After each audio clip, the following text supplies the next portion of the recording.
David Martin from the Shinnecock Reservation, and this mural depicts the Great Migration, the history of the beauty parlor, the barbershop, the juke joint, and Pierce Concert, a former slave born here in Southampton. Mr. Emmanuel Seymour, who's up in the black suit here, he's the original person who came through the Great Migration in the late 40s, and he purchased this property and built this building.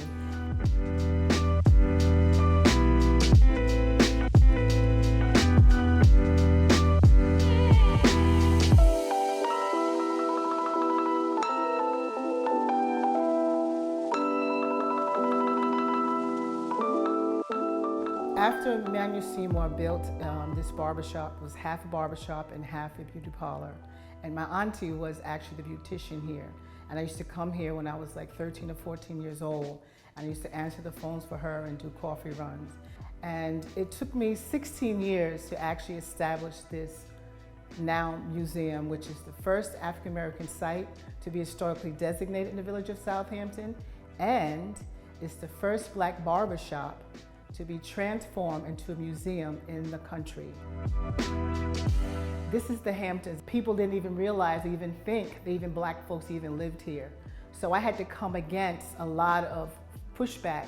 At one point, I was actually used to be assistant to the mayor here in the village of Southampton and the recording secretary, and a letter came across his desk to tear this building down.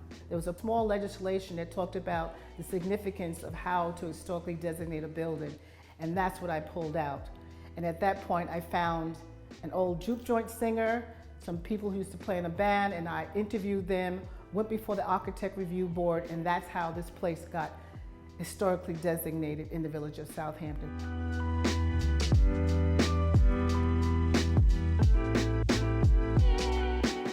This 16-year journey was purposed because I want to make sure that we left a legacy of the contributions of black people in the Hamptons.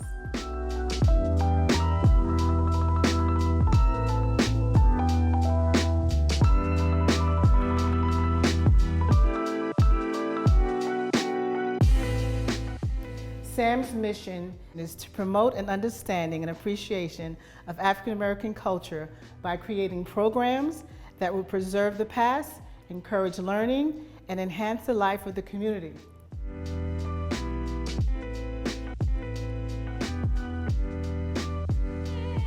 You know, this building to me was very significant because of my auntie and because the importance of leaving a legacy here for the black community.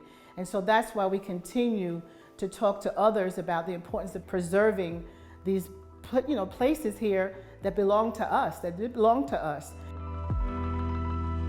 And this barbershop actually became a gathering place for the locals.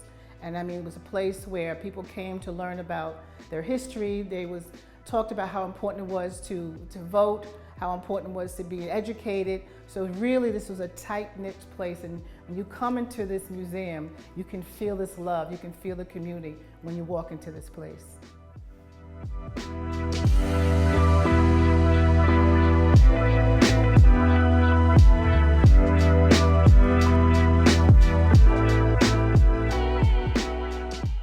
Judge Agreed Key and I are very, very key on coming together and partnering and advocating to preserve our properties.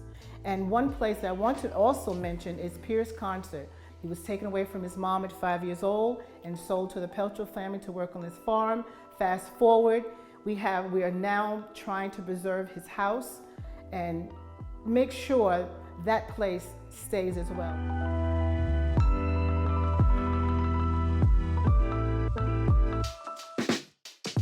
The upper level is a permanent exhibition. Downstairs, we have a rotating exhibition. We have 2 exhibitions a year. So we're really excited to make sure that we actually promote and expose young artists.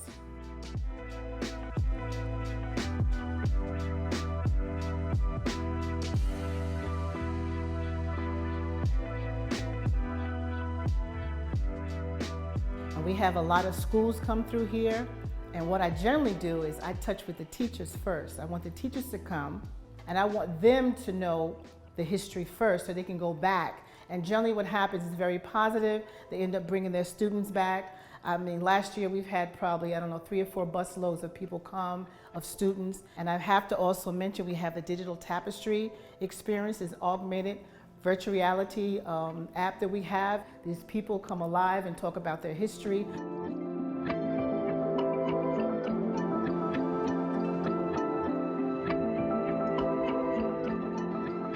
And also we have an annual Founders Circle fundraising event which is coming up, and that also is very, very, key and very important for us to have those fundraisers as well.